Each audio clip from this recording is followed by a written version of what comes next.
Bonjour, nous allons étudier aujourd'hui l'utilisation de la fonction conditionnelle si sur Excel. La fonction si va nous permettre d'obtenir un résultat différent en fonction du contenu d'une cellule. Par exemple, comment calculer une commission dont le taux dépend du chiffre d'affaires réalisé. La formule si a une syntaxe bien particulière qui se décompose de la façon suivante. Égale si, SI, j'ouvre ma parenthèse et j'indique d'abord à Excel la condition qui va déterminer mon mode de calcul. Puis un point-virgule.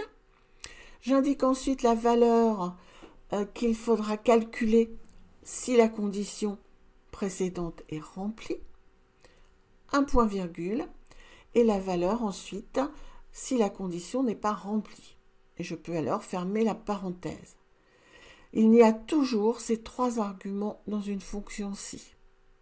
Par exemple, la fonction suivante se lit si le contenu de la cellule B2 est supérieur à 2000, alors le résultat est B2 multiplié par 2%, sinon 0.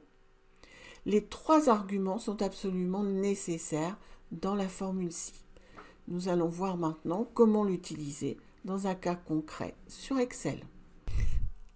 Nous allons ici calculer une commission dont le montant dépend du chiffre d'affaires réalisé par notre vendeur.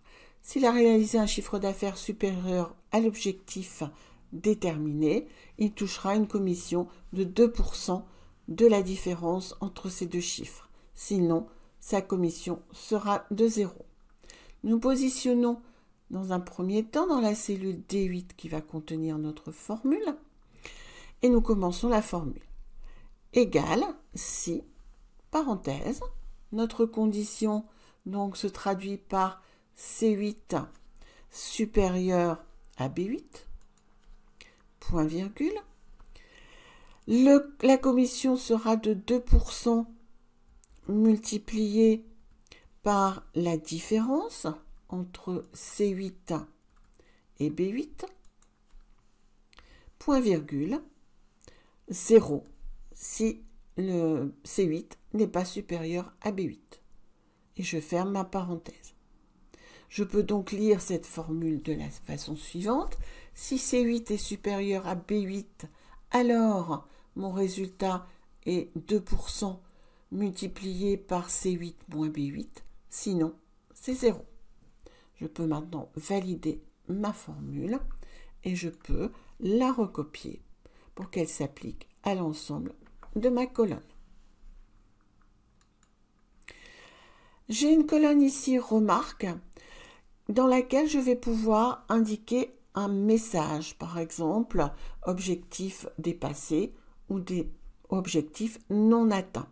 En effet, les formules si peuvent nous donner aussi un résultat qui est du texte. Une seule petite particularité, c'est que ce texte doit être compris entre des guillemets de façon à ce que Excel sache que ce n'est pas une formule, mais du texte libre. Je me positionne en E8 et je commence ma formule.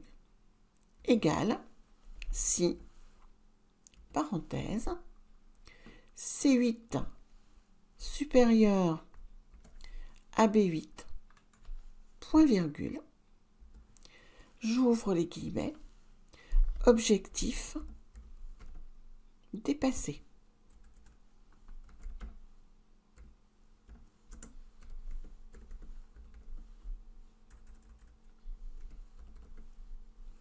Ferme les guillemets, point virgule,